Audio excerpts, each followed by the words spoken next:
언젠가 한번 나누었던 이야기입니다. 오늘 우리 젊은 분들과 함께 있어서 우리 말씀을 잠깐 나누면, 지구상에서 가장 넓고 건조한 땅이라고 알려져 있는 사하라 사막에 가게 되면 사하라의 중심이라고 하는 작은 마을이 있습니다. 지금은 많은 여행자들이 이 마을을 방문하지만, 그러나 과거 레빈이라고 하는 사람에 의해서 이 마을이 발견되기 전까지는 아무도 찾지 않는 마을이었습니다. 그리고 이곳 사람들도 그 전까지만 해도 한 번도 이 마을을 벗어난 적이 없었습니다. 마을의 많은 사람들이 이 척박한 땅을 벗어나고 싶어서 탈출을 시도한 적은 있었지만, 그 가운데 성공한 사람은 아무도 없었습니다. 레비는 처음 이 마을에 들어가서 손짓 발짓을 하면서 사람들에게 왜 이 마을을 떠나지 못했는지를 물어보았습니다. 그런데 그들의 대답은 한결같았습니다. 어느 방향으로 가든지 결국에는 처음 출발한 곳으로 다시 돌아왔습니다 라고 하는 말이었습니다. 레비는 믿을 수가 없었습니다. 그래서 정말 그러한가여서 청년 한 명을 데리고 그가 인도하는 대로 따라가 보기로 했습니다. 레빈과 청년은 밤낮 없이 길을 걸었고 11일째 되던 날에는 거짓말처럼 처음 출발했던 원점으로 돌아왔던 것입니다. 그리고 레비는 마침내 그들이 사막을 벗어날 수 없는 이유를 알게 되었습니다. 그 마을 사람들 가운데 아무도 북극성의 위치를 알지 못했던 것입니다. 여러분은 밤하늘에 빛나고 있는 그 별들 가운데 북극성의 위치를 알고 계십니까? 북극성은 화면에 보이는 왼쪽에 북두칠성이라고 하는 것이 있습니다. 그리고 오른편을 보게 되면 오른편 아래쪽에는 마치 영어의 W 모양을 하고 있는 카시오페이아 자리 중간에, 이 북두칠성과 카시오페이아의 중간에 있는 밝게 빛나는 별이 있는데, 그것이 바로 북극성입니다. 이 별은 마치 나침반과 같이 언제나 북쪽을 가리킨다고 합니다. 레비는 청년을 데리고 다시 길을 떠나게 됩니다. 그런데 이번에는 지난번과는 달랐습니다. 낮에는 충분히 휴식을 취하면서 체력을 아꼈고, 그리고 밤이 되면 일어나 북극성이 가리키는 방향을 향해 길을 걸었습니다. 어떻게 되었을까요? 사흘 만에 레빈과 청년은 사막의 끄트머리가 되는 사막의 경계 지역에 다다르게 되었던 것입니다. 레빈과 함께 떠났던 이 청년은 훗날 사하라 사막의 개척자가 되었습니다. 사하라의 중심이라고 불리는 이 마을에는 이 청년의 동상이 세워지게 되는데, 그 동상 아래에는 이런 글귀가 적혀 있다고 합니다. 새로운 인생은 방향을 찾음으로써 시작됩니다. 밤낮을 쉬지 않고 걸었지만 방향이라고 하는 것을 알지 못했을 때 그들은 쳇바퀴만을 돌 수밖에 없었지만, 하늘의 북극성을 알고 난 뒤에 그 북극성은 사막을 벗어나서 그들이 가야 할 길을 비춰 주었던 것입니다. 여러분, 우리가 인생을 살아가면서 짐을 지고 그리고 쉬지 않고 열심히 그 길을 걸어가는 것도 중요합니다.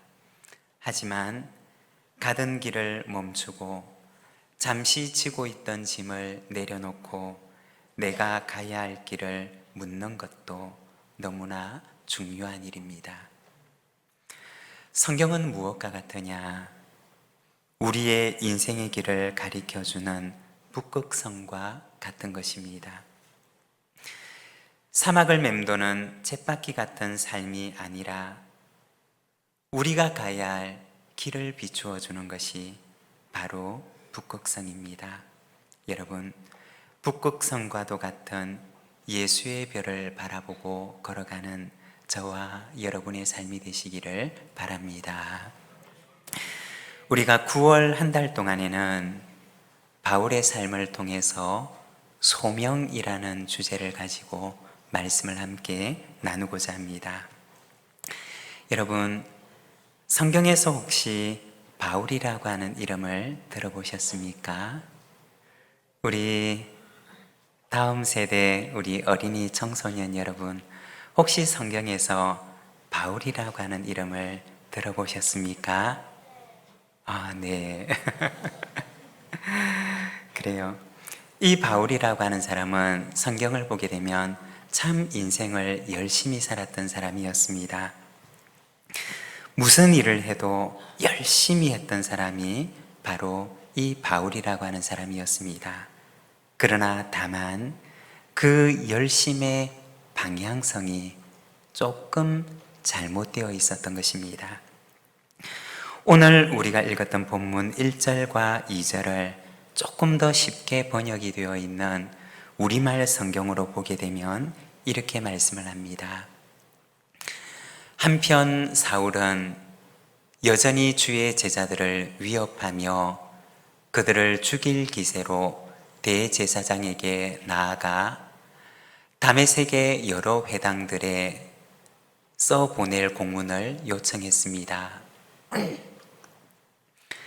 거기서 그 도를 따르는 사람을 만나기만 하면 남자와 여자를 가리지 않고 잡아다가 예루살렘으로 끌고 오기 위해서였습니다. 여기 보면 다메섹이라고 하는 지역이 나오는데, 그 당시 다메섹이라고 하는 곳은 동쪽으로는 메소포타미아, 그리고 남쪽으로는 애굽을 연결하는 아주 중요한 상업도시였습니다. 우리 지도에서 보는 것처럼 오른편에 있는 곳이 바로 메소포타미아 지역입니다. 아주 비옥한 지역입니다. 그리고 왼쪽 아래쪽에 보이는 것이 바로 애굽입니다. 이 두 중요한 지점을 잇고 있는 그 중간에 위치해 있는 도시가 바로 다메섹이라고 하는 도시였던 것입니다. 그 당시 이 다메섹에는 많은 유대인들이 살고 있었고, 그리고 여러 개의 유대인 회당이 존재하고 있었습니다. 그리고 이 흩어져 있는 유대인의 회당은 중앙에 있는 예루살렘 성전과 아주 긴밀하게 연결되어 있었습니다. 나중에 바울이라고 불리게 되는 이 사울이라고 하는 사람은 다메섹에 있는 회당들에게 가져갈 공문을 예루살렘 성전의 대제사장에게 요청을 해서 그것을 성공적으로 받아내게 됩니다. 왜 그랬던 것일까요? 아마도 이 바울의 마음속에는 최근에 생겨나고 있는 예수 공동체의 확산을 조기에 빨리 차단을 해야 되겠다라고 생각을 했기 때문이었습니다. 그래서 그는 예루살렘에서 시작된 이 예수 공동체의 확산을 막기 위해서 최대한 북쪽으로 올라가서 이 공동체의 확산을 차단하고, 그리고 남쪽으로 내려오면서 예수를 따르는 이들을 소탕할 계획을 가지고 있었던 것입니다. 그래서 그는 이 대제사장에게 공문을 요청하는데, 어떤 이는 이 공문이 바로 본국 송환권을 의미하는 공문이라고 이야기를 합니다. 예수를 따르는 사람을 만나게 되면 거기에서 그를 본국으로 송환할 수 있는 권한을 가지고 사울은 다메섹의 여러 회당들을 향해서 가고 있었던 것입니다. 이 바울을 보게 되면, 이 사울을 보게 되면 얼마나 계획적인 사람이고 또 얼마나 열정과 열심이 대단한 사람인지를 우리는 보게 됩니다. 그러나 여러분, 우리가 여기에서 생각을 해보면 열정이 있다고 해서, 그리고 열심히 산다고 해서 다 잘 사는 삶은 아니라는 것입니다. 4절을 보게 되면 바울의 지난날의 삶을 보여주는데, 우리말 성경으로 보게 되면 이렇게 말씀을 합니다. 사울이 땅에 쓰러졌습니다. 그때 그는 사울아, 사울아, 내가 왜 나를 핍박하느냐는 음성을 들었습니다. 열심히 살았고 열정을 가지고 살았지만, 그러나 그날 바울과 만나셨던 그 예수님께서는 바울이 살아왔던 그 지난날의 삶을 한마디로 요약해서 말씀을 하시는데, 사울아, 사울아, 내가 어찌하여, 내가 왜 나를 핍박하느냐 라고 말씀하셨던 것입니다. 열심히 열정적으로 살았던 그의 지난날의 삶은 그 열정과 그 열심을 가지고 예수를 거스르는, 하나님을 거스르는, 예수를 핍박하는 핍박자의 삶이었던 것입니다. 여러분, 만일에 우리의 삶이 그러하다면 어떠할까요? 열심히 살고 열정적으로 한 평생을 살았는데, 이 삶을 마치고 주님 앞에 서는 그날 주님께서 우리에게 너 왜 그렇게 살았니? 라고 말씀하신다면 어떠할까요?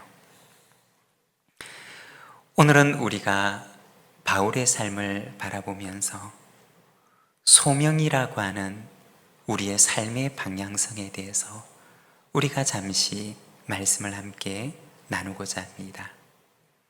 여러분, 우리의 삶 속에 소명이라고 하는 것은 무엇일까요? 먼저 첫 번째로 소명이라고 하는 것은 하나님의 부르심을 가리키는 말입니다. 이 소명이라고 하는 말은 영어로는 calling이라는 말입니다. 부르다 라고 하는 뜻을 지니고 있는 말입니다. 4절에 보면 예수님께서 사울을 부르시는데 사울아, 사울아 라고 부르십니다. 무엇으로 부르셨느냐? 15절의 말씀을 보게 되면 하나님께서 아나니아라고 하는 사람에게 이 사울의 부르심의 의미에 대해서 말씀을 하시는데, 우리 자막을 보면서 15절 말씀을 함께 봉독하겠습니다. 주께서 이르시되 가라, 이 사람은 내 이름을 이방인과 임금들과 이스라엘 자손들에게 전하기 위하여 택한 나의 그릇이라.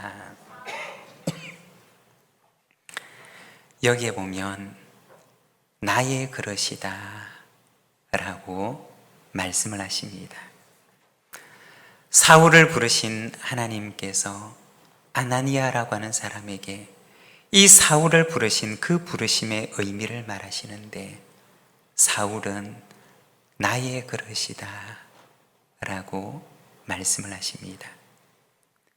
이 나의 그릇이다 라고 하는 말은 그 그릇에 대한 소유권을 말하는 것입니다. 그 그릇의 소유권이 바로 하나님께 속해 있음을 말하는 것입니다. 그가 바로 부르신 자의 소유가 되었음을 말하는 것입니다. 여러분, 소명이라고 하는 것은 무엇일까요? 그것은 부르신 자의 소유가 되었다 라고 하는 의미입니다. 예수님께서 사울을 부르실 때 그 사울은 예수님의 소유가 되었음을 말하는 것입니다. 여러분, 주님께서 우리의 이름 석자를 부르실 때, 주님께서 우리의 이름을 부르실 때 그 부르심의 의미는 너는 나의 소유이다 라고 말씀하시는 것입니다. 이것이 바로 소명의 의미입니다. 여러분, 예수님께서는 당신의 소유로 우리를 부르신 줄로 믿습니다. 그리고 그 부르심은 우리가 바로 하나님의 소유가 되었음을 의미하는 것인 줄로 믿습니다. 그리고 두 번째, 소명은 부르심의 소망입니다. 부르심 속에는 언제나 소망이 담겨 있다는 것입니다. 이 그릇 속에 무엇을 담아야 할지, 어떤 것을 담아야 하는지에 대한 그 그릇의 주인의 바람이 그 속에는 담겨 있다는 것입니다. 우리를 하나님의 그릇으로 부르신 그 부르심 속에는 부르신 주인의 소망이 담겨 있는 것입니다. 15절의 말씀을 보게 되면 이렇게 말씀을 합니다. 이 사람은 내 이름을 이방인과 임금들과 이스라엘 자손들에게 전하기 위하여 택한 나의 그릇이라. 이 말씀에 보면 주님께서 사울을 부르시는 그 부르심의 소망, 사울이라고 하는 그 주님의 그릇 안에 주님께서 무엇을 담고자 하시는지 그 소망이 담겨 있는데, 그 그릇 안에 무엇을 채우기를 원하시는지를 보여주는데, 이방인과 임금들과 이스라엘 자손들에게 예수의 이름을 전하기 위하여 그를 택하셨음을 말씀하고 있습니다. 저는 꿈을 키워가는 우리 어린이들, 그리고 청소년, 청년, 그리고 우리 젊은이들과 꼭 나누고 싶은 주제가 있는데, 그것은 바로 소명이라고 하는 주제입니다. 하나님께서는 우리를 그릇으로 만드셨는데, 하나님의 그릇으로 우리를 창조하셨는데, 그런데 그 그릇 안에 하나님께서는 채우고 싶으신 것이 있으시다는 것입니다. 그런데 그 채우고 싶으신 것은 참 좋은 것이라는 것입니다. 너무나 좋은 것이고, 너무나 귀한 것이고, 너무나 아름다운 것이고, 우리가 생각했던 것보다 훨씬 좋고 아름다운 것을 하나님께서는 그 그릇 안에 채우기를 원하신다는 것입니다. 그리고 그 소명을 따라 살아가게 될 때 그 속에는 평안이 있고, 그 속에는 기쁨이 있으며, 그 속에는 삶의 이유가 있고, 또한 그 속에는 살아가는 보람이 있습니다. 또한 뿐만 아니라 거기에는 하나님의 상급이 약속되어 있습니다. 저는 우리 모든 이들이, 그리고 우리 모든 젊은이들이 부르심의 소망을 따라 살아가는 소명의 사람이 되기를 바랍니다. 그리고 세 번째는 부르심과 변화입니다. 주님의 부르심을 들은 바울은 어떻게 되었을까요? 변화가 그에게 찾아왔을까요? 아니면 그렇지 않을까요? 5절을 우리말 성경으로 우리가 함께 봉독하겠습니다. 같이 읽겠습니다. 사울이 주여 누구십니까? 라고 묻자 나는 내가 핍박하는 예수다. 여러분, 여기에 보면 사울이 지난날 어떻게 살아왔는지를 보여주는데, 여기에 보면 핍박하다 라고 하는 말이 나옵니다. 그런데 이 말은 신약 성경이 원래 기록되었던 헬라어 성경에 보면 디오코라고 하는 헬라어 단어가 등장하게 됩니다. 그런데 이 디오코라고 하는 단어의 원래 뜻은 쫓아가다, 추격하다 라는 의미입니다. 마치 사냥꾼이 사냥감을 놓치지 않기 위해서 바짝 그것을 뒤쫓으면서 추격하는 것처럼, 핍박하다라는 말로 번역되어 있는 이 디오코라고 하는 말은 성도들을 추격하는 사냥꾼과 같은 사울의 지난날의 삶의 방향을 보여주는 것입니다.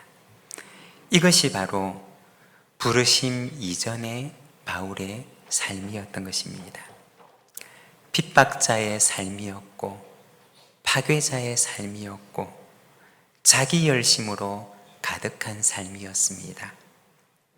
그런데 부르심 이후에 그의 삶은 어떻게 변화되었을까요? 빌립보서 3장 14절에 보면 이와 똑같은 단어가 적혀 있는데 우리말 성경으로 우리가 함께 읽겠습니다. 그리스도 예수 안에서 하나님께서 위에서 부르신 그의 부르심의 상을 위해 표대를 향해서 쫓아갑니다. 이 빌립보서 말씀을 보게 되면 바울이 예수를 만나고 난 뒤 그의 삶을 말합니다. 여기에도 보면 똑같은 단어가 등장하는데 쫓아갑니다 라는 말이 나옵니다. 이 말은 역시 우리가 앞에서 읽었던 말과 동일한 디오코라고 하는 단어를 번역한 것입니다. 핍박자의 삶을 살았고, 파괴자의 삶을 살았고, 자기 생각과 자기 열심을 향해 달려왔던 그의 지난날의 삶의 방향성이 바뀌게 되는데, 이제는 그의 열심의 방향성이 바뀌어서 부르심의 상을 향해 쫓아가고 표대를 향해 달려가는 삶으로 변화되었던 것입니다. 예수를 만나고 난 뒤 그의 삶이, 그의 열심이 그 이전과는 정반대의 삶을 향해 너무나 보배롭고 너무나 가치가 있으며 그 안에는 하나님의 상급이 준비되어 있는 그 부르심의 상을 향해서 그는 쫓아가는 인생을 살아가게 되었던 것입니다. 여러분, 오늘 우리는 어디를 향해 달려가고 있습니까? 열심히 달려가는 것도 중요하고 내 안에 열정을 가진 것도 중요하지만, 그러나 우리가 이것을 품고 어디를 향해 달려가는가가 더 중요하다는 것입니다. 사랑하는 여러분, 우리의 인생의 길을 달려가며 어떤 순간에는 잠시 동안 내 어깨에 짊어지고 있는 그 짐을 내려놓고 내가 가야 하는 길을 하나님께 묻는 저와 여러분의 삶이 되시기를 바랍니다. 소명은 우리의 삶의 방향의 변화를 가져다 줍니다. 소명의 길을 걸어갈 때는 성공이라고 하는 목적지에 꼭 도착하지 않아도 괜찮습니다. 왜냐하면 소명의 길을 걸어가는 그 자체가 하나님 안에서는 성공이기 때문인 것입니다. 하나님의 소유가 되어서 그분의 소망을 깨닫고 그리고 소명을 따라 변화의 삶을 살아가는 우리 부산진 모든 믿음의 가족들이 되시기를 바랍니다. 오늘 우리에게 주신 말씀을 기억하며 우리 함께 하나님 앞에 응답의 기도로 나아가겠습니다. 지난날의 나의 삶을 바라보며 내가 걸어가야 할 나의 길을 바라보며 우리 함께 기도하며 하나님 앞에 나가겠습니다.